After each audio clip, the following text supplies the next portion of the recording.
Gabon Politique, une émission hebdomadaire consacrée à la politique nationale, présentée par Claudette Eworé et Achille Mwanda Moussoti, tous les mardis à partir de 10h05, rediffusion mardi 20h. Mesdames et messieurs, chers auditeurs, bonjour ou bonsoir selon vos zones et heures d'écoute. Ravi de vous retrouver dans le cadre de l'émission Gabon Politique, un rendez-vous hebdomadaire de promotion du débat démocratique que Radio Gabon, la chaîne nationale, offre aux acteurs politiques et à tous ceux qui s'intéressent au discours public sans distinction d'appartenance idéologique ou d'obédience politique. Je suis Claudette Eworé, toujours en compagnie d'Achille Mwanda Moussoti. Achille, bonjour. Bonjour Claudette. Pour cette semaine, nous recevons encore une fois un acteur politique de l'opposition. Dr Jonathan Ndoutoumngom, secrétaire à la communication et porte-parole du Parti Démocratie Nouvelle, ancien membre du gouvernement, aujourd'hui conseiller du directeur général de la CESTAB. Notre invité, qui est d'abord enseignant-chercheur en géopolitique et géostratégie à l'université Omar Bongo, vient de publier une tribune libre très controversée intitulée « Pourquoi je crois à la candidature d'Ali Bongo en 2023 ».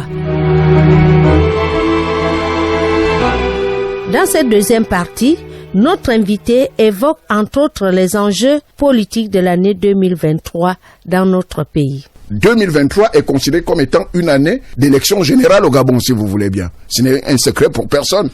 Selon vous, comment est-ce que d'ailleurs vous pouvez proposer au gouvernement l'organisation de ce type d'élection? Est-ce une élection générale ou bien vous proposez qu'il y ait une cassure? Bon, ça dépend des mois. Vous savez, une élection dépend de plusieurs critères à la fois. Il y a les critères financiers, ça dépend comment le Gabon pourrait se porter financièrement d'ici 2023. Bon, ben en plus, il y a aussi une question d'appréciation par rapport au niveau de culture des électeurs. Donc, ça veut dire quoi? Ça veut dire que il faut mener des études. Est-ce que les Gabonais sont déjà prêts à voter en un seul jour et le président de la République et les députés et les élus locaux? On apprécie. Est-ce qu'il va falloir scinder ces élections, c'est-à-dire, par exemple, on passe d'abord par l'élection présidentielle, après ce président élu, le président élu va chercher une majorité.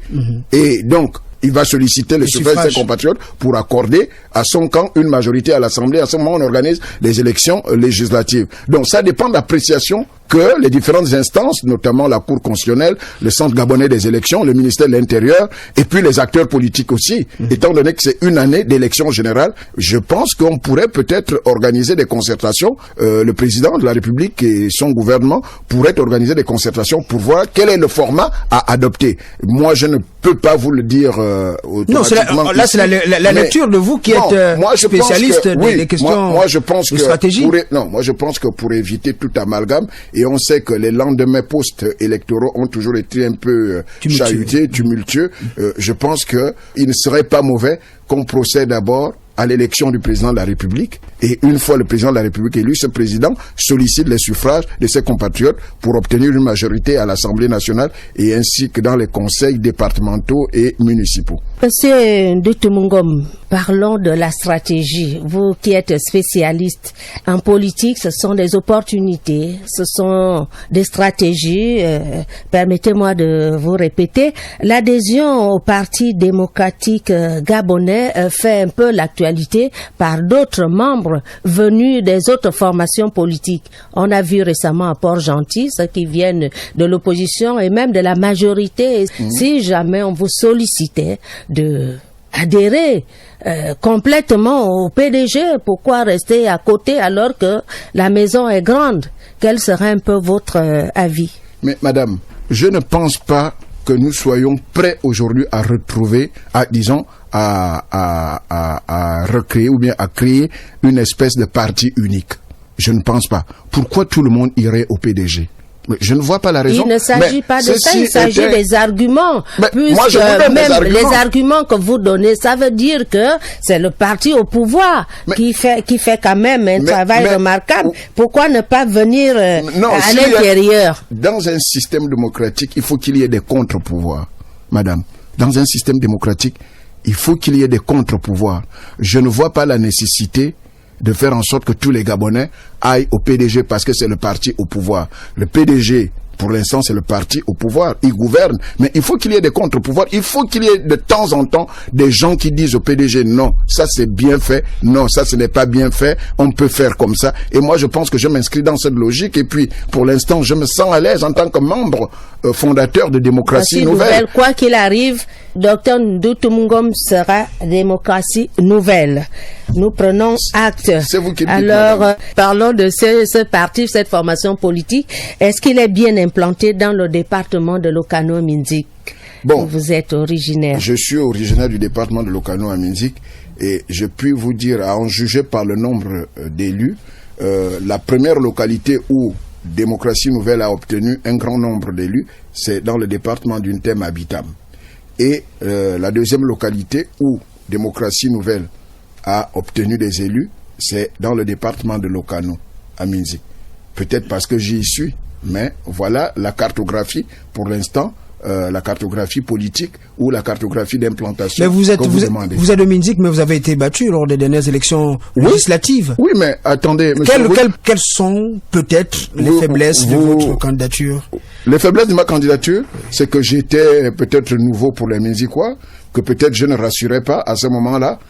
Je sortais du dialogue et que ça, peut-être ça n'avait pas été très apprécié par des localités qui sont ancrées dans l'opposition, enfin dite radicale. Voilà un peu les raisons. Donc vous n'avez pas eu assez d'arguments pour convaincre l'électorat? Mais vous savez, vous pouvez avoir des arguments, mais il faut rassurer la population. Si elle n'est pas rassurée, une défaite ne fait pas mal, une défaite est beaucoup plus une leçon politique. Alors, vous savez... combien de fois, par exemple, Mitterrand a raté des élections avant de parvenir au pouvoir? Le vrai problème de la démocratie en Afrique, c'est cela. C'est que les gens pensent tout de suite, dès qu'on prend un engagement politique, on doit aussi être élu, monsieur, jeune homme. Mais si vous prenez le cas des grandes démocraties, une alternance se prépare, une élection se prépare. Si vous prenez le cas de Mitterrand, mais il commence la lutte politique autour des années 50 pour être élu président de la République le 10 mai 1981. Si vous prenez le cas de Maître Abdoulaye Wade, il a lutté contre Senghor et il a lutté contre Abdou Diouf et finalement il vient à être élu président de la République. Nous sommes en 2000. Donc, je pense que il ne faut pas penser que à partir du moment où on crée un parti politique et tout de suite il faut qu'on soit élu, soit député ou président de la République. C'est un travail de longue haleine, c'est un problème de culture politique. Il faut apprendre, il faut accepter d'apprendre. Vous cultivez la patience? Il faut être patient. La politique, c'est la patience. Autrement dit, si vous êtes pressé en politique, vous risquerez d'aller vers des schémas de prise de pouvoir anticonstitutionnels, vers les coups d'État. Or, nous ne nous inscrirons pas à Démocratie Nouvelle dans l'accession au pouvoir par des voies extra-constitutionnelles. Et il faudrait d'abord implanter le parti sur tout le territoire. Justement, le parti s'implante progressivement. Il ne s'agit pas d'une implantation automatique. C'est-à-dire, le parti est créé en avril 2016, nous étions à la veille de l'élection présidentielle. Tout le monde avait les yeux rivés vers l'élection présidentielle. Mais maintenant, progressivement, Démocratie Nouvelle s'implante en fonction des moyens qui sont les nôtres. Quand je parle de moyens, je parle pas seulement des moyens financiers. Il y a d'abord des moyens idéologiques, des idées. Il faut partager les idées. Il faut faire connaître les idées du parti, la ligne directrice du parti, pour que les gens adhèrent à notre idéologie. Mais ceci dit, en passant, je pense que pour une existence de 3 ans ou 2 ans, avoir déjà des élus, c'est déjà un grand pas. Les sénatoriales, c'est pour bientôt. Vous, dans le département de l'Okano, avez-vous eu assez de conseillers locaux pour espérer avoir ou présenter un candidat à cette élection? Vous ne connaissez pas des sénateurs qui ont été élus au Gabon ici alors qu'ils n'avaient pas assez de conseillers? C'est une élection. Une élection est une élection. Ça veut dire que vous pouvez être élu même par des conseillers qui ne sont pas de votre parti. Mais c'est bonne nouvelle alors, donc vous allez vous Je présenter. ne vous ai pas dit que je suis candidat, mais je réponds juste à sa question. DN peut se présenter. DN ne s'interdit rien. DN ne s'interdit rien. En tout cas, le message est compris, surtout que la stratégie ne se dévoile pas. C'est vous qui le dites.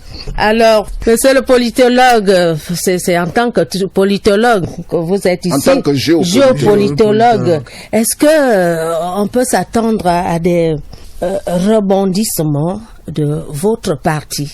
d'ici 2000. Ça veut dire 23, je veux dire, nous sommes toujours dans la logique de l'implantation, boum, des cellules, la mise en place des structures de base, l'implantation au sein des provinces. Pour sortir du régionalisme. Pour sortir du régionalisme. C'est ce qu'on a constaté. Seulement dans le Wellington, à Libreville, quelques gesticulations. Bon, d'abord, dans un premier temps, la césure n'est pas très nette.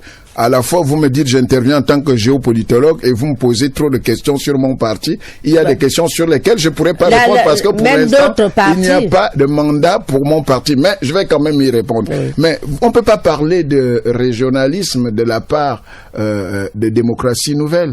Je puis vous assurer que pour légaliser un parti, on vous exige quand même un nombre de militants implantés, enfin un nombre de militants présents au niveau de tout le territoire. Rien que à partir de ces critères-là, vous ne pouvez pas taxer le parti. Non, on veut parler. Nous n'avons pas. Oui, la façon de vous imposer. Oui, on a l'impression que quand on parle de tête de file, je pense que l'image de démocratie nouvelle n'est pas différente de l'image de la plupart des partis politiques. Nous parlons de démocratie nouvelle qui peut faire aussi la différence. Mais pour l'instant, nous avons reçu instruction de la part de notre premier secrétaire, M. René Desmaisons-Beaubien. Nous avons reçu instruction de réfléchir dans le sens de la restructuration du parti et de son implantation. Parce que il faut reconnaître que lors de la création du parti, nous n'avions pas eu assez de temps, si tant est que nous étions préoccupés par l'élection présidentielle de 2016, nous n'avions pas eu assez de temps pour implanter le parti, comme vous le dites, au niveau de tout le territoire. Mais nous pensons à ce maillage territorial de notre parti et une réflexion est en train d'être menée pour restructurer d'abord le parti et puis faire en sorte que nous implantions de plus en plus de cellules dans tout le territoire national. Vous avez un calendrier en vue. Il est vrai qu'il y a le Covid-19 qui empêche les déplacements. Voilà, vous donnez déjà une des raisons. Mais votre premier secrétaire, dans le cadre de ses missions républicaines, fait également des sorties, donc ça n'empêche pas que vous vous déplaciez d'un moment à l'autre. Nous ne faisons pas démocratie nouvelle une confusion de genre. Nous avons notre premier secrétaire, en la personne de M. René Desmaisons-Beaubien, qui est en même temps président du Conseil économique, social et environnemental. C'est dans le cadre de ses attributions en tant que président de l'institution qu'il entreprend. Maintenant, nous, au niveau du parti, ça dépend de la stratégie que nous mettons en place, ça dépend des moyens dont nous disposons, moyens humains, bien sûr, moyens technologiques, moyens de transport, moyens financiers, pour adopter un calendrier, mais qui ne peut être avalisé, qui ne peut être accepté par les instances supérieures du parti, notamment le Conseil permanent. Et à partir de là, nous nous déployons. Mais je vous l'ai dit tout à l'heure, c'est que nous avons reçu pour instruction de réfléchir dans le sens de la restructuration du parti en vue de son implantation pour préparer les enjeux électoraux futurs. Géopolitologue, aujourd'hui nous sommes à plus de 80 partis politiques pour un pays d'1,8 million habitants. Quelle lecture faites-vous? C'est trop, madame. Pour un pays de 1,8 million habitants et avoir environ 80 partis politiques, je dois reconnaître que c'est trop. Et d'ailleurs, une réflexion dans ce sens avait été menée pendant le dialogue d'Agongé et nous étions arrivés à certaines résolutions qui fassent que au bout d'un temps, si un parti n'arrive pas à atteindre à enregistrer des élus au cours des consultations électorales, ce parti mérite d'être dissous. Parce que on ne peut pas comprendre qu'un petit pays comme le Gabon, ne serait-ce que sur le plan démographique, 1,8 million habitants, que nous ayons autant de formations politiques. Je dois reconnaître que c'est trop. Et vous avez même les cas où on peut avoir un compatriote qui soit détenteur de plusieurs cartes de partis politiques, de plusieurs cartes d'adhésion. Et à ce niveau, les logiciels aujourd'hui ne nous permettent pas encore de mieux contrôler le militantisme de nos compatriotes au sein des partis politiques. Et à ce niveau, je suis tout à fait d'accord avec vous. 80 partis politiques pour 1,8 million habitants, c'est trop. Je pense que les pouvoirs publics, les acteurs politiques devraient pousser la réflexion pour voir dans quelle mesure on peut arriver à la redimension de ce nombre de partis politiques. Vous avez eu vos 3000 signatures pour légaliser mais si le ministère de l'Intérieur est arrivé à nous légaliser, c'est qu'il y a eu 3000 signatures. Il se pourrait Pourquoi que ce soit les mêmes militants. Oui, mais justement, je le reconnais, c'est pourquoi je vous dis, pour l'instant, les partis politiques n'ont pas de logiciel nécessaire aujourd'hui pour savoir que tel est déjà membre de tel parti politique. C'est donc une faiblesse de l'organisation des partis politiques au Gabon. Vous avez quel numéro? Le numéro Oui, au ministère de l'Intérieur. Mais vous savez, le parti est organisé. Vous faites partie des nouveaux-nés. Non. Nous ne faisons pas partie des nouvelles parce que notre parti a d'abord été un ancien parti qui s'est mué en démocratie nouvelle. Et la question des numéros, la question des statistiques est gérée par le secrétaire national chargé de l'administration, ce qui n'est pas mon rôle. Ok. Vous êtes un acteur politique. Avez-vous pensé à la mise en place des blocs comme dans certains pays? Parce que tout à l'heure, on parlait de la floraison des partis politiques. Est-ce qu'une réflexion ne peut pas être menée, vous qui participez au grand débat, la mise en place des blocs? Les blocs. Oui. Dans quel sens? Vous voulez parler de la droite, de la gauche, puisqu'on s'inspire de la France. On peut faire ça, on peut. Je pense que vous n'allez pas demander au Gabon de faire en 30 ans de démocratie, d'expérience démocratique, ce que les Français ou d'autres pays occidentaux ont mis pendant près de 200 ans. On parle juste de maintenant, réflexion. quant à la question de la mise en place des blocs, non, on ne peut pas décider de manière mécanique de mettre en place des blocs du style gauche, droite, centre. Non, ça n'existe pas. Il y a un problème d'abord d'idéologie de chaque parti. Chaque parti a un programme. Chaque parti devrait avoir. Chaque parti, j'en arrive, madame. Chaque parti devrait avoir un programme, un projet de société, un programme de gouvernement. Maintenant, lorsque vous comparez votre projet de société et votre programme de gouvernement et que vous vous rendez compte qu'il y a plusieurs points de similitude avec d'autres partis politiques, en ce moment, vous créez une coalition. Les coalitions naissent à partir des éléments de différenciation ou des éléments identiques par rapport à différents points, à certains points. Donc, à partir de ce moment-là, les coalitions peuvent se créer. Mais dire que en se réveillant, et puis vous décidez de créer, si vous n'avez rien idéologiquement, vous n'avez rien en commun, il vous est difficile de créer des coalitions. Et d'ailleurs, c'est pourquoi les oppositions ont du mal à fonctionner dans des pays africains aujourd'hui. C'est pas parce que vous luttez tous contre le parti au pouvoir que vous pouvez arriver à créer une coalition. Mais il y a des gens qui luttent contre les partis au pouvoir qui sont d'obédience communiste, d'autres qui sont d'obédience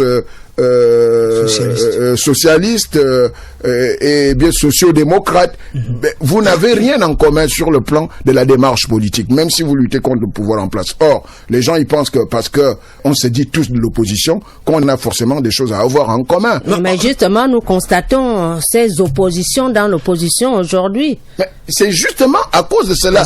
Pourquoi y a-t-il des oppositions dans l'opposition? Il y va déjà de la démarche politique de chaque parti politique qui se réclame de l'opposition.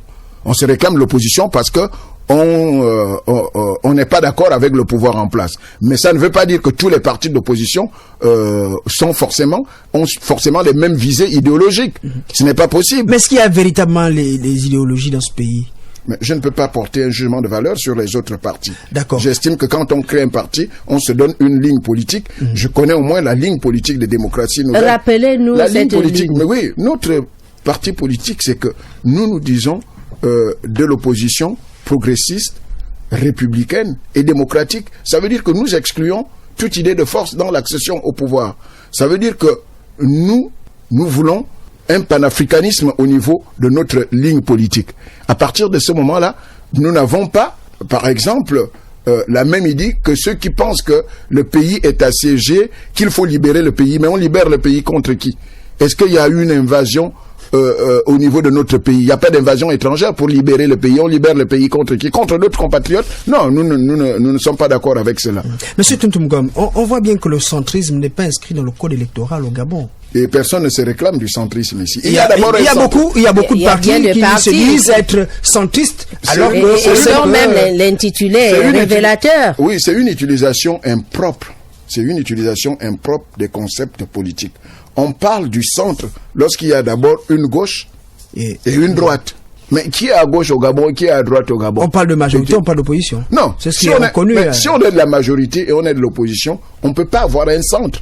Où on est dans la majorité, où on est dans l'opposition, mais on est au centre par rapport à qui? Moi, je ne crois pas à l'idée du centrisme. Mais par exemple, votre démarche, si c'était le point de vue de démocratie nouvelle, oui, on peut placer ça dans le centre, au moins apprécier ce qui est appréciable et rejeter ce qu'on peut rejeter. Non, nous ne sommes pas au centre. Nous sommes un parti de l'opposition. Mais il s'est seulement prouvé que nous avons accepté le dialogue du chef de l'État en 2016. Vous savez que moi j'ai été porte-parole de Jean Ping. Porte-parole de Jean Ping avant la grande coalition, avant la désignation d'un candidat consensuel qui a vu une partie de l'équipe de campagne de M. Nzubandama nous rejoindre, une partie de l'équipe de campagne de M. Oyemba nous rejoindre. J'étais porte-parole avant l'arrivée, par exemple, de mon compatriote Jean-Gaspard Ntoumayi qui avait pris donc la tête de la cellule communication et j'étais devenu son second.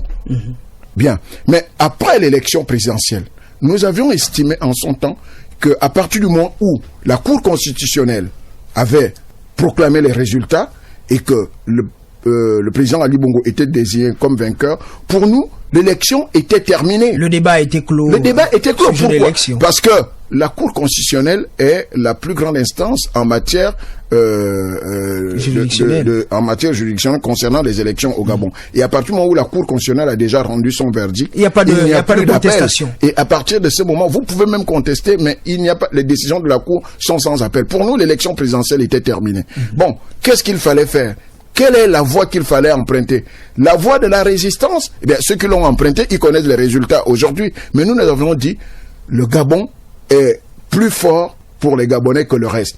Le Gabon doit survivre aux acteurs politiques et nous avons accepté de dialoguer avec le président Ali Bongo. Ça ne veut pas dire que le sentiment républicain qui vous a animé. Et c'est de là où sont nées des expressions telles l'opposition radicale, opposition modérée. Non, parce qu'on appelle modéré, vous qui étiez engagé. Non, je pense que l'opposition dite radicale a existé depuis 1990. Il vous souviendra, lorsque on crée au sortir de la conférence nationale, alors qu'on constitue le premier gouvernement de transition qui sera dirigé par M. Casimir Oyemba, eh bien, il y a ceux-là qui ont accepté d'aller dans ce gouvernement de transition, d'autres qui avaient refusé, et les gens ont commencé à parler des radicaux, et d'autres qui ont commencé à parler... Encore faudrait-il qu'on accepte que ça soit accepté par toute la classe politique. Mais l'unanimité n'existe pas en politique. Toute la classe politique nous avons d'autres opposants qui nous disent ici, bien qu'étant du camp modéré, qui disent qu'il n'y a aucune opposition modérée, aucune opposition radicale. Opposition, c'est opposition. Opposition, je respecte leur point de vue. Alors, Monsieur Ntoutoum, vous qui prenez part aux discussions pour parler politique, l'avenir du pays, où en est-on avec le statut des indépendants? Parce qu'on a l'impression que dans le code électoral, rien n'est prévu. En fait, ils ne sont pas associés souvent dans la mise en place des commissions électorales. Ben, c'est pourquoi il faut que ceux qui se réclament de la classe des indépendants rejoignent les partis politiques. Parce qu'on ne peut pas se plaindre déjà d'avoir trop de partis politiques et qu'une frange se réclame encore comme étant la classe des indépendants. Et s'ils ne trouvent pas leur compte? Ils ne trouvent pas leur compte. Dans les partis. Oui. C'est des partis politiques, mais ils veulent libérer le Gabon autrement. Mais madame, je suis contre cette expression de libérer le Gabon. On libère le Gabon contre qui et contre quoi? Non. Un parti politique propose des idées. Un parti politique porte des idées qu'on soumet à l'appréciation du peuple au cours d'une élection. Ils veulent gérer le Gabon, si vous acceptez. Mais s'ils veulent gérer le Gabon, ils constituent alors une coalition des indépendants pour gérer le Gabon. C'est tout, madame. Moi, je ne sais pas ce qu'on appelle les indépendants. Mais que cette coalition soit réellement prise en compte. Mais est-ce que leurs candidatures ne sont pas acceptées au cours Mais ils n'ont pas souvent des représentants. Ils n'ont pas souvent des représentants. Des représentants au sein des il faut demander aux législateurs de corriger cela. Moi, pour l'instant, je ne fais pas partie des législateurs. C'est aux législateurs de corriger cela. Vous pouvez également plaider pour les compatriotes. Mais je ne peux pas plaider pour... Ils ne sont pas concernés par moi, je ne me sens pas concerné par la question des indépendants. Moi, je dis un engagement politique et personnel et il faut être courageux. Vous savez, c'est ce qui fausse le débat politique. On se dit indépendant, or après, on fait des démarches pour rejoindre tel camp, la nuit pour rejoindre tel autre camp. Il faut afficher clairement ses convictions politiques. Il faut prendre clairement position. Je suis moi, Jonathan Ndutu Ngom, je veux adhérer dans un parti, ben, je vais dans ce parti en fonction de mes convictions politiques et de mes objectifs. Mais se dire indépendant la journée et puis venir voir Démocratie Nouvelle le soir, si on peut aider pour préparer la candidature, ça fausse le jeu politique, ça fausse le débat politique. Indépendant proche d'eux. Bon, c'est vous qui le dites. Le temps qui nous est imparti arrive à son terme, mais nous allons vous laisser quelques secondes pour réitérer à nos auditeurs pourquoi vous croyez à la candidature d'Ali Bongo en 2023. Bon, je vous remercie pour ce temps qui m'est donné pour mieux clarifier ma position. D'abord, ça dépend de la signification qu'on donne au verbe croire. Quand je dis je crois à la candidature d'Ali Bongo, je voudrais tout simplement dire que au regard d'un certain nombre de critères, je crois qu'Ali Bongo pourrait être candidat en 2023. C'est tout simplement ça. Maintenant, s'il y a ceux-là qui veulent faire dans l'émotion, vous savez, un débat politique ne se mêle pas avec des émotions. Moi, je voudrais aujourd'hui qu'on m'attaque sur des arguments que j'ai donnés. Les arguments pour lesquels je crois qu'Ali Bongo pourrait être candidat en 2023, s'il le veut. Je ne suis pas resté affirmatif. Là aussi, j'ai utilisé le conditionnel. Bon, s'il y a des gens qui ont une mauvaise appréciation des temps de conjugaison, je ne sais pas comment pouvoir m'exprimer. Je dis, je crois à la candidature d'Ali Bongo. Je crois qu'Ali Bongo pourrait être candidat en 2023. Je crois à la candidature d'Ali Bongo. Ça ne veut pas dire que j'appelle à la candidature d'Ali Bongo. Vu les arguments énoncés. Vu les arguments énoncés, oui, je dis. C'est déjà une belle campagne. Non, ce n'est pas une belle campagne, madame. Si je dis, je vois Ali Bongo qui s'exprime lorsque les obligations républicaines l'imposent. Si je dis, je vois le président qui a repris sa suractivité, qui est sur le terrain, qui visite les chantiers, qui va inaugurer des usines. Si je vois sur le plan diplomatique le président Ali Bongo qui prend de l'initiative, je peux dire à partir de ce moment, il est à même de solliciter encore le suffrage de ses compatriotes. Ça n'a rien de campagne. C'est une étude prospective que je fais. Au regard de tel critère, tel critère, tel critère, je pense qu'il pourrait être en mesure de solliciter encore le suffrage. Il pourrait se mettre au verdict du suffrage du peuple gabonais. C'est tout simplement ça, madame. Ça ne veut pas dire que... Mais vous savez, il y a des instances, il y a les formats pour appeler à la candidature d'un compatriote, considérant que moi, tel, je demande à tel monsieur d'être candidat. Il ne s'agit pas de cela. Pour monsieur Jonathan Ndutu Ngom. Monsieur Jonathan Ndutu Ngom, enseignant-chercheur de géopolitique et de géostratégie. Je fais un constat. Un acteur politique qui se comporte de telle manière ne peut pas ne pas se soumettre au verdict de suffrage de ses compatriotes. C'est tout simplement ça, madame. Voilà, chers auditeurs, nous sommes arrivés au terme de ce numéro de votre émission Gabon Politique. Nous avons échangé avec le docteur Jonathan Ndutu Ngom, politologue et membre d'un parti politique de l'opposition Démocratie Nouvelle, du moins pour le moment. Merci, monsieur le ministre, d'être venu éclairer les Gabonais sur votre analyse politique. Cette émission a été réalisée par Cheyi Maneya. À bientôt avec un autre invité sur Radio Gabon, la référence.